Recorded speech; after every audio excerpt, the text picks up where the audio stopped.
সকাল সকাল ছুটলে কোথায়? ফসল বোনার পর থেকে টানা 4 দিন বৃষ্টি হলো। এমন বৃষ্টির টান ছুটলো যে একবার তো জমিতে দেখতেও যেতে পারলাম না। এখন বৃষ্টি একটু কম আছে, এই সুযোগে একবার গিয়ে দেখে আসি। সে যে সবই বুঝলাম, কিন্তু বাড়িতে খাবার মতো কিছুই নেই। তাই আসার সময় কিছু বাজার নিয়ে এসো। ঘরে যা ছিল তা সব শেষ হয়ে গেছে। গিন্নি, টাকা তো আমার কাছে নেই, ধার করে বা বাকিতে কিছু আনতে পারি কিনা দেখি।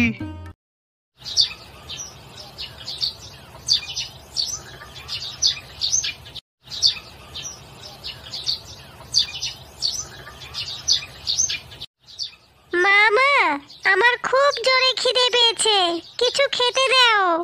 ঘরে তো কিছুই নেই বাবা, একটু অপেক্ষা কর।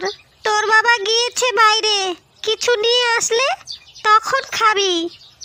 না মা, আমি আর খিদের জ্বালা সহ্য করতে পারছি না। একটা কাজ করি, ঠাকুমার কাছে গিয়ে একটু খাবার চাই। ঠিক আছে, গিয়ে দেখ দেয় কিনা।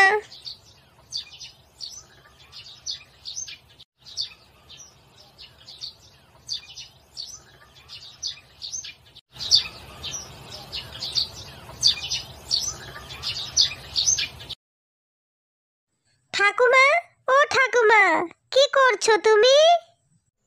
কি আর করব রে, আজ কদিন ধরে বৃষ্টি হচ্ছে বাইরেও যেতে পারছি না, কিছু আনতেও পারছি না। আমার নুন আনতে পান্তা ফুরায়, এখন তো আবার নুনও নেই, পান্তাও নেই। কি করব বল দেখি। ঠাকুমা, আমাকে দেখেই তোমার নুন আনতে পান্তা ফুরানোর গল্প মনে হলো। আমি জানি তুমি আমাকে দেখেই বুঝতে পেরেছো আমি খাবার চাইতে এসেছি, তাই তো আগেই তোমার সেই নুন আনতে পান্তা ফুরানোর গল্প শোনাচ্ছ। তা আবার হবে কেন রে? সত্যি এখন আমার কাছে কিছুই নেই খাবার মতো, আর আমি নিজেও না খেয়ে বসে আছি। তা তুমি এভাবে না খেয়ে থাকো কেন? আর আমাদের সাথে খেলেই বা তোমার কি হয় ঠাকুমা? আমি আর সারাদিন না খেয়ে আছি, আবার তুমিও না খেয়ে আছো। তোমার ওই সিন্ধুকের জমানো টাকা থেকে কিছু টাকা আমাকে দাও না, কিছু কিনে এনে দুজনে মিলে খাই। এই ছিল তোর মনে রে? তুই আবার আমার সিন্ধুকের নজর দিয়েছিস? বের হ বলছি, এখনই আমার ঘর থেকে বের হ। এই জন্যই আমি তোদের সঙ্গে খাই না, লোকের থেকে চেয়ে চেয়ে খাই, তবুও তোদের সাথে খাই না। তোর বাপ, তোর মা আর তোর শুধু নজর আমার ওই সিন্ধুকেই। সব বুঝি আমি, আর এই মুখ হবি না, আমি বলে দিলাম। যাচ্ছি, কি কিপটে বুড়ি রে বাবা, মরে যাবে তবুও টাকার লোভ ছাড়বে না।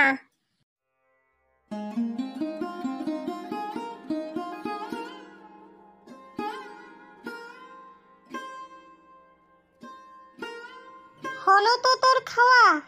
আমি জানতাম খাওয়া তো পাবি না, আর কথা শুনে আসবি, কিন্তু আমি মানা করলে তো আমার কথা শুনতি না। এবার বকা শুন বসে বসে। খাই স্বভাবের ছেলে হয়েছে আমার একটা, একটু দেরি তার সহ্য হয় না।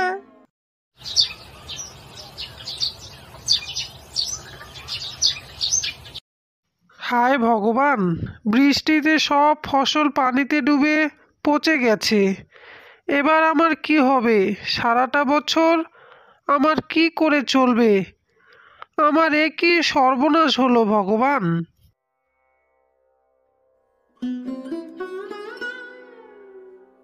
ও ভাই, তুমি এভাবে এখানে দাঁড়িয়ে দাঁড়িয়ে কাঁদছো কেন? দেখো না দাদা, আমার জমির সব ফসল নষ্ট হয়ে গেছে। এবার সারা বছর বউ ছেলে নিয়ে কি করে চলবো আমি? যা হবার তা তো হয়েছে, এখন এখানে দাঁড়িয়ে দাঁড়িয়ে কাঁদলে তো আর তোমার ফসল ফিরে আসবে না। আমি এখন যা বলছি তাই মন দিয়ে শোনো আর করো, তাহলে সারা বছর আর এত কষ্ট করতে হবে না তোমার। দাদা, এখন আমি কি করব? আমার মাথায় তো আর কিছুই আসছে না। এটুকু জমির উপরে থেকে কোনো মতনই সংসারটা চলে আমার, সেটাও আজ এভাবে নষ্ট হয়ে গেল। শোনো ভাই, তোমায় আমি একটা কথা বলছি। আমাদের এখানে তো অনেক বাঁশের জিনিস তৈরি হয়, কিন্তু কেনার মানুষ তেমন নেই। আর ওইদিকে শহরে কেনার মানুষ অনেকেই আছে, কিন্তু বেচার মানুষ তেমন নেই। তুমি এখান থেকে নিয়ে গিয়ে শহরে বেচতে পারো, তাতে তোমার একটা ভালো লাভও হবে, আর তোমার কাজের টেনশনও করতে হবে না।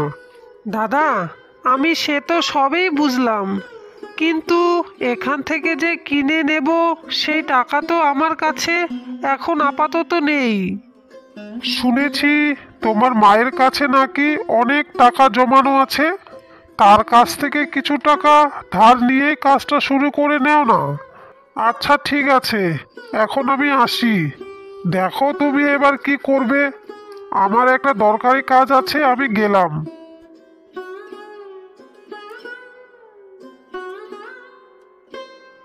রমেশ দাদা যা বলল তা তো একদম ঠিক কথা বলল, কিন্তু মা কি আমায় টাকা দেবে? যাই গিয়ে দেখি মা কি বলে। এছাড়া তো আমার কাছে আর কোনো উপায়ও নেই।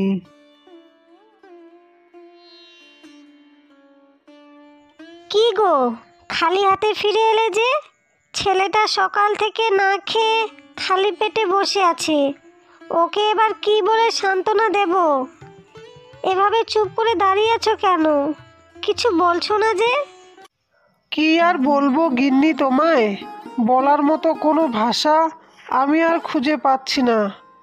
জমিতে গিয়ে দেখলাম সব ফসল নষ্ট হয়ে গেছে, তা দেখে আমি পাথর হয়ে গেছি। কিছু বলার আর শক্তি আমার নেই, তাই বাজারের দিকেও আর যাওয়া হয়নি। কি করে যাব বলো? কিসের ভরসা যাব? বকেয়া হিসাবে যে কিছু আনবো, তা পরিশোধ কি করে করব? তাই তো কিছু নিয়ে আসিনি। তুমি এত আর চিন্তা করিও না, উপরওয়ালা কিছু না কিছু একটা নিশ্চয়ই আমাদের ব্যবস্থা করে দেবেন। তুমি এখন ঘরে গিয়ে বসো, আমি তোমার জন্য জল নিয়ে আসছি। বলছি গিন্নি, মায়ের কাছে কি কিছু টাকা চেয়ে দেখব? দিলে তা দিয়ে বাঁশের ঝুড়ি আর অন্যান্য জিনিসপত্র কিনে শহরে গিয়ে বিক্রি করব। এছাড়া আমি আর অন্য কোনো উপায় তো দেখছি না। সে না হয় সবই বুঝলাম, কিন্তু তোমায় মা কি আর টাকা দেবে? তুমি চলে যাওয়ার পর বাবু তার কাছে খাবার চাইতে গিয়েছিল, সিন্ধুকে টাকার কথা বলেছিল, তাতেই সে খুব রেগে আছে। সে যাই করুক না কেন, আমি গিয়ে একবার চেয়ে দেখি। ঠিক আছে, যাও।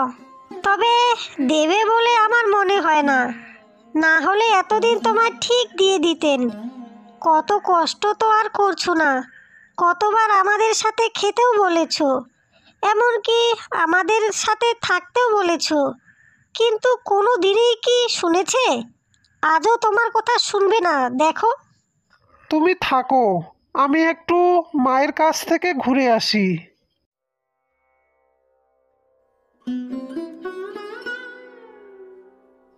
মা, তুমি কেমন আছো? এতদিন পর তোর আমার কথা মনে পড়লো? তা কি জন্য আমার কথা মনে পড়লো শুনি? তুমি এভাবে কেন বলছো মা? তোমাকে আমার সব সময় মনে পড়ে। তোমাকে তো কতবার আমাদের সাথে থাকতেও বলেছি, তুমি তো কিছুতেই রাজি হচ্ছ না। সে তো আর সাদেই হয় না, আমি গেলেই তো শুধু সিন্ধু খোলার বায়না করিস তোরা। থাক, এখন সেসব কথা থাক। এখন এখানে কেন এসেছিস সেই কথা বল দেখি। মা, আমার জমির সব ফসল নষ্ট হয়ে গেছে। এবছর আর কিছু চাষ করা সম্ভব না। এবছর ছেলে আর বউকে নিয়ে না খেয়ে আমি মরবো মা। তুমি আমাকে কিছু টাকা দাও, আমি লাভ করেই আবার তোমার টাকা সব ফেরত দিয়ে দিব। আমি জানতাম যে তুই এই কথাই বলবি। তুই তো জানিস রে বাবা, আমার নিজেরই নুন আনতে পান্তা ফুরোয়। তোকে এখন আমি কোথা থেকে টাকা দেব রে বাবা? মা, আমার এমন সময়ে তুমি আর নুন পান্তার গল্প শুনিও না। তা শুনিস না? আমি কি তোকে ডেকেছি? ওইসব টাকার আশা তুই বাদ দে, এখন এখান থেকে চলে যা। আজ যদি বাবা বেঁচে থাকতেন, তিনি আমার সাথে এমনটা করতেন না। তুমি মা হয়ে আমার সাথে এমনটা করতে পারলে মা? আর কোনোদিনই তোমার এই ঘরে আমি আসবো না। আমি নিজে না খেয়ে মরে গেলেও না, তুমি মরে গেলেও না মা।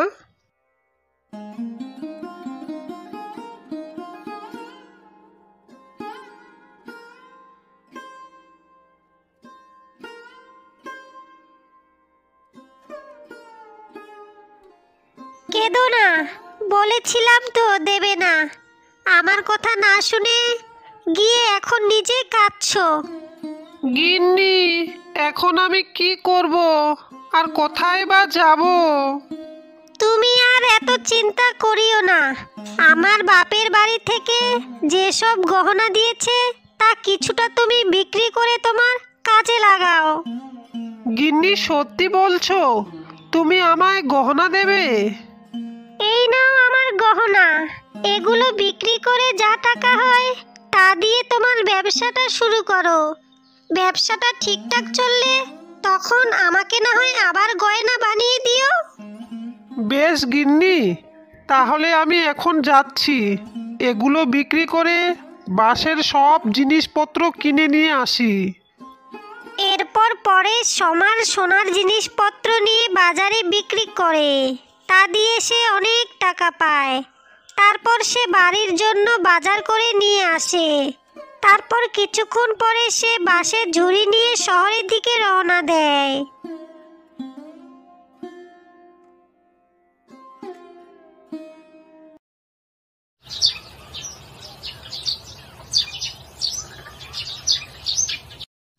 মা, বাবা তো অনেকক্ষণে বাজার করে দিয়ে গেছে। তুমি এবার তাড়াতাড়ি করে রান্নাটা করো, আমার খুব জোরে খিদে পেয়েছে। এই তো রান্নাটা করতেছি বাবা, তুই আজকে মন ভরে ভাত খাবি। শুধু আমি কেন মা, তুমিও খাবে আমার সাথে? সে তো খাবো, এখন তুই একটু চুপ করে থাক, আমি তাড়াতাড়ি রান্নাটা করি। মা, আজকের সবজিটা টেস্টি এবং ঝালঝাল করে বানাবে, কেমন? হয়েছে হয়েছে, তোকে আর বলতে হবে না, আমি সব বুঝে গেছি। তুই এখন একটু চুপ করে থাক বাবা।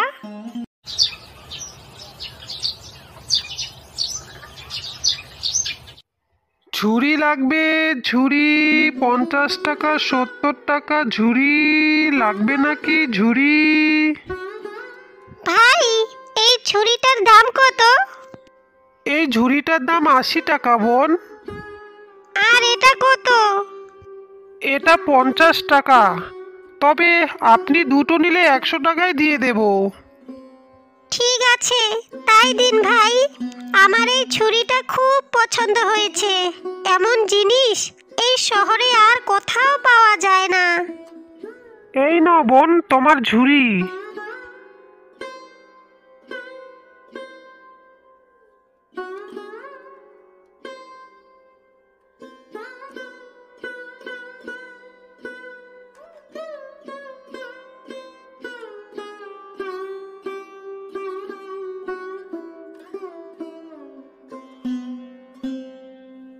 এরপর পরেশ ঝুড়ি বেচে বাড়ির দিকে রওনা দেয়। কিছুক্ষণ পর গিন্নি, ও গিন্নি, আজকে ঝুড়ি বেচে আমার অনেক লাভ হয়েছে। এবার থেকে আমি শহরে ঝুড়ি বিক্রি করতে যাব। আর একটু মাকে দেখা করে আসি।